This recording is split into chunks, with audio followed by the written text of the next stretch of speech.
ये रहा बच्चों आपका 12th का chapter number 2 that is human reproduction. ये सारे कंटेंट हैं चैप्टर के, एक एक करके स्टार्ट करते हैं, कवर अप करते हुए जाएंगे। ओके, अब आप देखो, अगर हम बात करते हैं ह्यूमन रिप्रोडक्शन की, सो मोड ऑफ रिप्रोडक्शन क्या समझ आता है? मोड ऑफ रिप्रोडक्शन जवाब देना है सबने, बताओ भाई, what is mode of reproduction in human beings?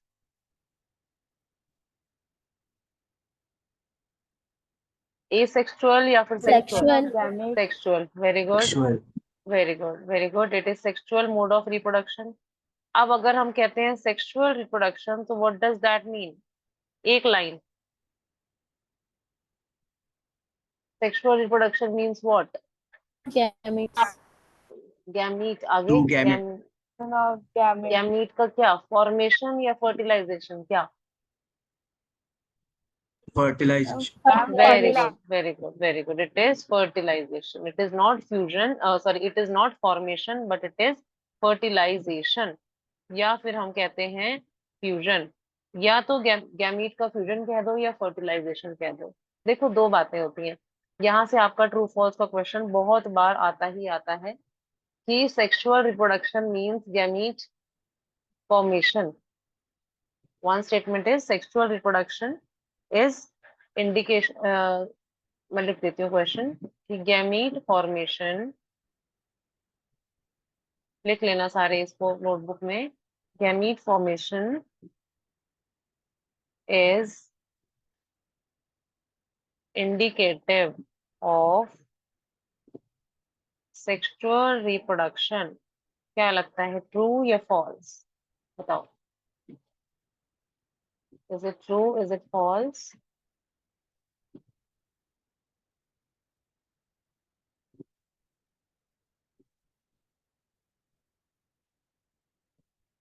बोलो बोलो, फर्स्ट स्टेटमेंट इज ट्रू या फॉल्स?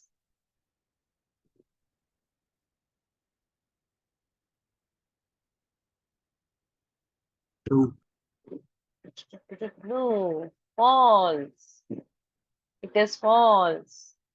देखो क्या बोला, gamete formation is indicative of sexual reproduction, मतलब अगर गैमीट बन रहे हैं तो क्या इसका ये मतलब है कि वो सेक्सुअल रिप्रोडक्शन कर रहा है organism?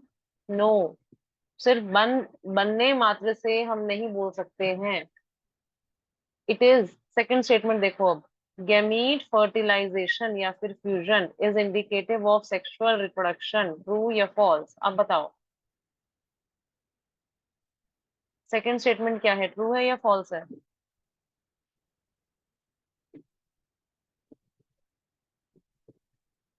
True. True, very good, Hardik is correct, it is true, बिल्कुल ठीक है। फर्टिलाइजेशन जहां होगी, फ्यूजन जहां होगा गैमीट्स का, उसी को हम बोलते हैं बेटे सेक्सुअल रिप्रोडक्शन। अब ये बात समझ आई मैंने क्या लिखा है, कि सेक्सुअल रिप्रोडक्शन मींस गैमीट का क्या हो रहा है यहाँ पे, फर्टिलाइजेशन हो रहा है। सिर्फ फॉर्मेशन से हम नहीं बोल सकते, फॉर्मेशन बहुत सारे इंडिविजुअल्स में होता है, लेकिन फिर भी वो क्या करते हैं, एसेक्सुअल मेथड से रिप्रोड्यूस करते हैं, तो वो सारे एक्सेप्शंस आ जाते हैं, इसीलिए आपको ये स्टेटमेंट्स ध्यान रखनी है, this is important. Any doubts? No, ma'am. चलो आगे चलते हैं फिर। तो ओके, तो ह्यूमन रिप्रोडक्शन से हमें ये समझ आता है कि मोड ऑफ रिप्रोडक्शन है सेक्सुअल, और सेक्सुअल का मतलब है कि गैमीट का फर्टिलाइजेशन होना चाहिए। अब फर्टिलाइजेशन कब होगा? जब बनेगा, पहले बनना तो चाहिए ना, तो जो उसकी बनावट है, मतलब उसके बनने के प्रोसेस को हम बोलते हैं जेनेसिस। जेनेसिस हो गया फॉर्मेशन, क्या चीज बनेगा, गैमीट, देयरफॉर इट इज गैमीटोजेनेसिस, गैमीटोजेनेसिस। अब गैमीटोजेनेसिस मेल्स, क्योंकि दो अलग अलग मेल हमें क्या चाहिए, गैमीट चाहिए, तो one is male reproductive system में गैमीट फॉर्मेशन हो रहा है, और दूसरा फीमेल रिप्रोडक्टिव सिस्टम में गैमीट फॉर्मेशन हो रहा है। मेल रिप्रोडक्टिव स्ट्रक्चर, और यहाँ पे female reproductive structure. Male gamete का नाम बताओ, human male gamete. Ma'am sperm. हाँ शाबाश, human male gamete is sperm. या हम कह देते हैं sperms. Female, human female gametes, ovum, yes human female gamete, शाबाश। ovum, yes human female gamete is ओवा। ओवा भी कहते हैं, ओवम भी कह देते हैं, one and the same thing. ठीक है, ओवम या ओवा। कई लोग एग भी कहते हैं, चलो ठीक है, एग भी मान लिया। एग थोड़ा सा ना नॉन टेक्निकल हो जाता है, कॉमन लैंग्वेज वाला। अब जो पढ़े लिखे बच्चे होते हैं 12th क्लास में, जिनमें आंसर्स लिखने होते हैं, तो उनको ओवा लिखना चाहिए, ओवम या ओवा इज द राइट वर्ड। तो अब ये फॉर्मेशन हो कैसे रही है, तो पहले हम पढ़ेंगे कंप्लीटली। देखो अब इंट्रोडक्शन के इसमें कंटेंट वाले पेज पे हमने क्या लिखा था, इंट्रोडक्शन, तो दिस वाज योर इंट्रो। फिर मेल रिप्रोडक्टिव स्ट्रक्चर सिस्टम में सारा पढ़ेंगे कि स्पर्म का फॉर्मेशन कैसे हो रहा है, what all are the organs, and how are hormones helping in the production of sperms. Similarly फिर फीमेल के बारे में पढ़ेंगे, फीमेल रिप्रोडक्टिव स्ट्रक्चर कैसे है, क्या क्या चीजें चाहिए होती हैं, लाइक हॉर्मोन्स कौन कौन से चाहिए होते हैं for the formation of the ovum, and how ovum is getting developed. ये सब कुछ आ जाएगा। फिर दोनों के गैमीट्स की फॉर्मेशन पढ़ लेंगे। फिर जो बाद में पार्ट आता है, this is menstrual cycle which takes place in the human females. मतलब मेनली हमने ह्यूमन फीमेल के बारे में यहाँ पे बात करनी है। मेंस्ट्रुअल साइकिल कंप्लीट साइकिल पढ़ेंगे, कौन से हॉर्मोन्स कब ग्रो कर रहे हैं, कब कम हो रहे हैं, कब ज्यादा हो रहे हैं, और उस वजह से बॉडी में क्या इम्पैक्ट आ रहा है इन द यूट्रस और इन द ओवरीज, वो आ जाएगा इन द मेंस्ट्रुअल साइकिल। फिर अब तुम्हें पता है कि अगर एक गैमीट दूसरे गैमीट से फ्यूज करता है तो वो जाइगोट बनाता है, सबको पता है ये बात, अभी पता होनी चाहिए। Yes, male gamete, yes, ma'am. Yes, ने फ्यूज किया Yes, ma'am. फीमेल गैमीट के साथ, शाबाश, उसने बना दिया जाइगोट, जाइगोट से बनेगा एम्ब्रियो, एम्ब्रियो से आ जाएगी न्यू जनरेशन। तो दो चीजें हो सकती है, या तो फ्यूजन होती है या तो फ्यूजन नहीं होती है। तो अगर फ्यूजन हो जाती है, अगर फर्टिलाइजेशन इज टेकिंग प्लेस, तो क्या होगा, फर्टिलाइजेशन वाले इवेंट्स हम यहाँ पढ़ेंगे in the next topic, that is fertilisation and implantation. Implantation मतलब एक तरह से जो एम्ब्रियो बना था वो यूट्रस में जाके अटैच हो गया, इम्प्लांटेशन मतलब अटैच हो गया। अभी ना ये सारे वर्ड्स की डेफिनेशन में लिखवा दूंगी आपको, ताकि यू अंडरस्टैंड ये मतलब क्या है। Fertilisation, you all know what is fertilisation. तो यही करेंगे अब डिटेल में बस, और क्या करेंगे कि कैसे ये एक न्यू बॉर्न बेबी आ जाता है after the period of 9 months वाला जो डेवलपमेंट पीरियड है, वो कैसे स्टार्ट हुआ, अंदर क्या क्या चेंजेस आए, और कैसे फिर वो 9 मंथ्स बाद एक बेबी बॉर्न हो गया। ठीक है बच्चा जी, तो मैं स्क्रीन क्लियर कर दूं, इजाजत है Yes, या ma'am. Yes, नोट Yes, कर ma'am. दूं? ma'am. ठीक है, ओके, तो फिर मैं नेक्स्ट स्क्रीन आती हूँ वर्ड्स के साथ। तो हेडिंग डालना तुम definitions, let us right these definitions. Definitions कुछ थोड़े बहुत टेक्निकल वर्ड्स हैं, ये पता होने चाहिए। गैमीटोजेनेसिस तो पता है तुम लोगों को, लिख देते हैं gametogenesis, what is it, it is the formation of gametes. इसमें सिर्फ फॉर्मेशन हो रहा है, ठीक है। जेनेसिस वर्ड जहां भी आ जाएगा आंख बंद करके लिख दोगे वहां पे फॉर्मेशन ऑफ गैमीट्स, फॉर्मेशन है जेनेसिस। नंबर 2 वर्ड आता है, ये सारे अभी टेक्निकल वर्ड्स हैं, ठीक है। पढ़ोगे आगे चैप्टर में आ जाएंगे, तो पहले ही पढ़ लोगे तो फिर बाद में दिक्कत नहीं आएगी, समझ जाओगे साथ साथ क्या हो रहा है। इंसेमिनेशन, इंसेमिनेशन, देखो सेमिनेशन से दिमाग लगाओ, सीमेन वाला। सीमेन होता है स्पर्म और साथ में कुछ सिक्रीशंस जो कि ग्लैंड्स सिक्रीट करते हैं बॉडी में, मेल की बॉडी में। सीमेन का मतलब क्या क्या होता है, सीमेन मतलब सीमेन constitutes sperms along with few secretions of the glands, ठीक है। और अब देखो इंसेमिनेशन, तो इंसेमिनेशन का मतलब होता है transfer of semen, semen means again वही sperms and secretions, transfer of semen from male reproductive structure to female genital tract.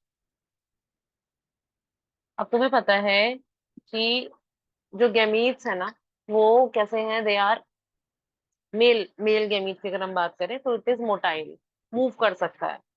तो जब मूव करता है तो पहले उसको मेल रिप्रोडक्टिव स्ट्रक्चर से, मतलब with the help of the penis, उसको पहले ट्रांसफर करना पड़ेगा into the female genital tract में, इनटू द वेजाइना, और फिर वो ट्रांसफर होता हुआ चला जाएगा टुवर्ड्स द फैलोपियन ट्यूब जहां फर्टिलाइजेशन होता है ना। ये सब आपने, इसका थोड़ा छोटा वर्जन आपने 10th क्लास में पढ़ा हुआ है।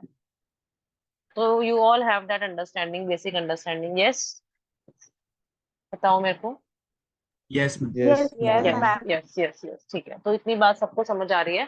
इफ आई एम राइटिंग कि transfer of semen from male reproductive structure to female genital tract को, इस प्रोसेस को हम बोलते हैं बेटे insemination.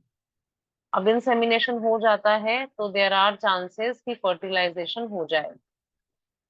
Every intercourse does not lead to fertilisation, ये भी आप सबको पता है कि हर इंटरकोर्स से, हर सेक्सुअल एक्ट से प्रेगनेंसी होगी ही होगी, ऐसा जरूरी नहीं है। That depends on many factors. लेकिन अगर हो जाती है तो उसको हम बोलते हैं फर्टिलाइजेशन, यानी कि fusion of male and female gametes, fusion of male and female gametes. अच्छा, मेरे पास अभी नोटिफिकेशन आया है अबाउट द ज़ूम, नोटिफिकेशन निकली थी female gamete, about the ending of the meeting. तो फिर दूसरा लिंक तो मैं सेंड करूंगी, उससे ज्वाइन कर लेना, ठीक है? आफ्टर 10 मिनट्स, अभी तो ये चलेगी 10 मिनट्स तक। Fusion of male and female gametes, fertilisation.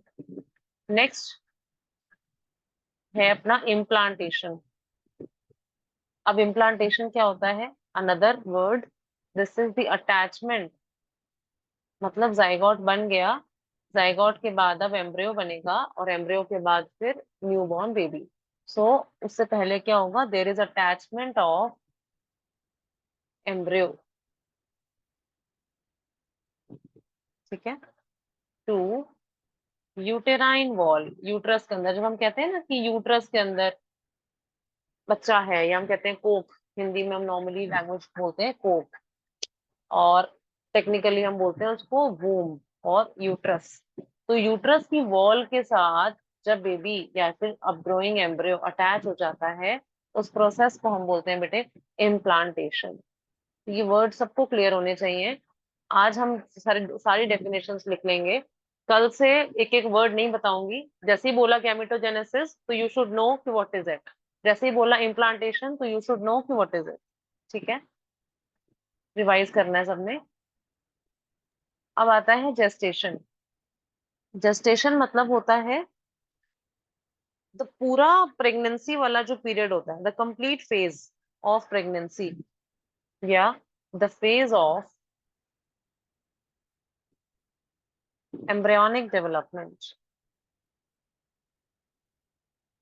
The phase of embryonic development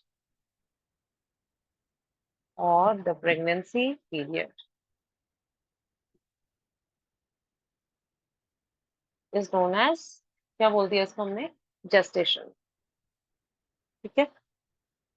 अब 9 मंथ्स हो गया जेस्टेशन पीरियड, और जेस्टेशन के बाद आता है डिलीवरी का समय।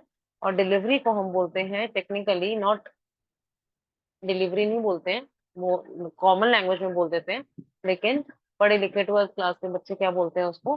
Parturition. It is the delivery of new born baby is parturition. बोलो बच्चा जी, किसी टर्म में 6 टर्म्स लिखी हैं तुम्हारे सामने, कहीं कोई प्रॉब्लम है? No, No, ma'am. ma'am. All clear? No. Yes, ma'am. चलो yes, बढ़िया, ma'am. ठीक है, गुड।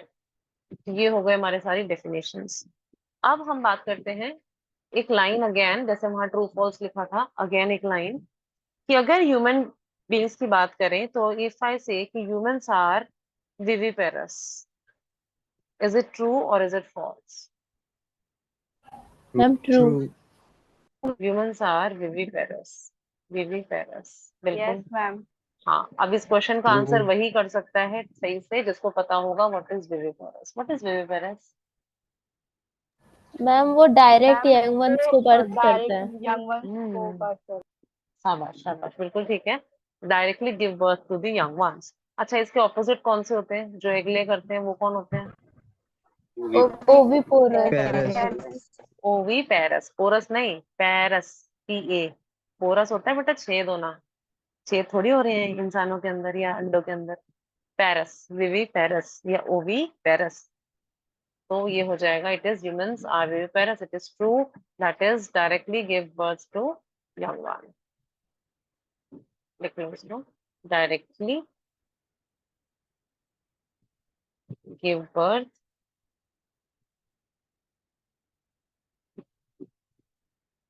To young ones. ठीक है, अब स्टार्ट करते हैं with male reproductive system. That is the first topic given in your NCERT. अब ना एनसीईआरटी का जो फर्स्ट पैराग्राफ है ना, बिल्कुल द वेरी फर्स्ट पैराग्राफ, जैसे ही चैप्टर स्टार्ट हो रहा है, कुछ 10 लाइनें होंगी मुश्किल से, वो 10 लाइनें सबने रीड करनी है.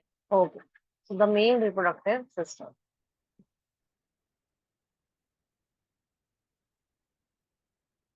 Mail reproductive system. अब देखो, मेन इसमें हमने क्या डिस्कस करना है कि there are 2 types of sex organs.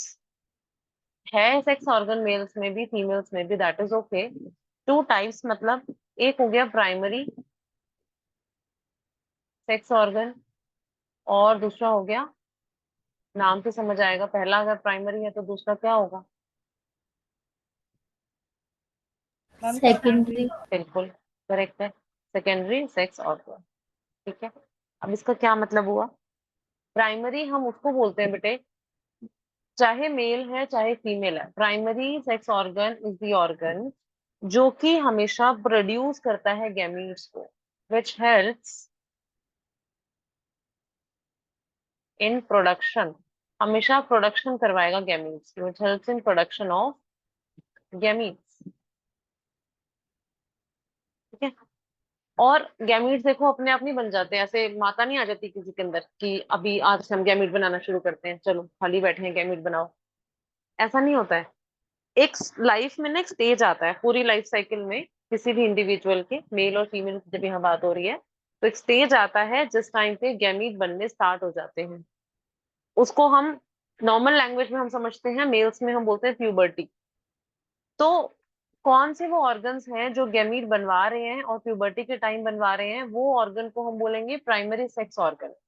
तो यानी प्राइमरी सेक्स ऑर्गन का मेन एक काम तो हुआ कि helps in the production of gamete. दूसरा, गैमीट अपने आप नहीं बन सकता है, उसको हार्मोन चाहिए. तो हार्मोन भी कौन प्रोड्यूस करेगा? यही प्राइमरी सेक्स ऑर्गन ही हार्मोन भी प्रोड्यूस करेगा. ठीक है, तो हमने लिखा which helps in the production of gamete as well as hormone.